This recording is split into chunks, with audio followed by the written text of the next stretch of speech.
সৃষ্টিকর্তা তাকেই সাহায্য করে যে কঠোর পরিশ্রম করে। সমালোচনার ঝড়, বয়স নিয়ে প্রশ্ন, বিশ্বকাপের মঞ্চে নিজের জায়গা হারানোর আশঙ্কা, কিংবা এক ম্যাচেই 2 যুগেরও বেশি সময় ধরে মাঠ কাঁপানো এক কিংবদন্তির শেষ দেখে ফেলা। আর সেই সব কিছুরই জবাবটা যেন এক রাতেই দিয়ে দিলেন ক্রিস্টিয়ানো রোনালদো দা সান্তোস আভেইরো। উজবেকিস্তানের বিপক্ষে পর্তুগালের 5-0 গোলের বড় জয়ে জোড়া গোল করে ইতিহাস গড়েছেন 41 বছর বয়সী তারকা ফুটবলার। বিশ্বকাপে 6টি ভিন্ন আসরে গোল করা প্রথম ফুটবলার হিসেবে নিজের নাম লিখিয়েছেন ইতিহাসের পাতায়। সমালোচনার ঝড় সামলে এভাবে ফিরে আসার পর ম্যাচ শেষে টেলিভিশন ক্যামেরার দিকে তাকিয়ে বারবার চিৎকার করে বলেন, আই এম ব্যাক। মূলত ডিআর কঙ্গোর বিপক্ষে পর্তুগালের 1-1 গোলের ড্রয়ের পর অনেকে প্রশ্ন তুলেছিলেন তার সামর্থ্য নিয়ে। তবে রোনালদো যে বারবার ফিরে আসতে জানেন সেটাই যেন প্রমাণ করলেন আরও একবার। উজবেকিস্তানের বিপক্ষে শুধু 2 গোলেই থেমে থাকেননি, পুরো ম্যাচেই ছিলেন দারুণ উজ্জীবিত এক ফুটবলার।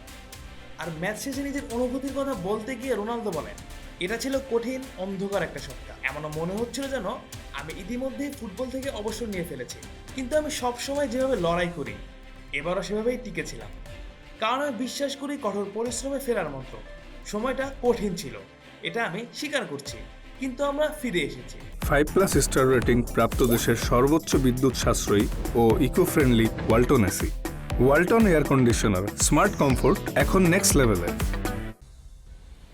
আর 2 যুগেরও বেশি সময়ের পেশাদার ক্যারিয়ারে এমন পরিস্থিতি নতুন নয় বলেও জানান তিনি। রোনালদোর ভাষায়, যখন কিছু খারাপ যায় তখনই বলা হয় ক্রিস্টিয়ানো শেষ, সে বুড়ো হয়ে গিয়েছে। কিন্তু আজ আমি এবং আমার সতীর্থরা মাঠে তার জবাব দিতে পেরেছে, আমরা সেটাই চেয়েছিলাম।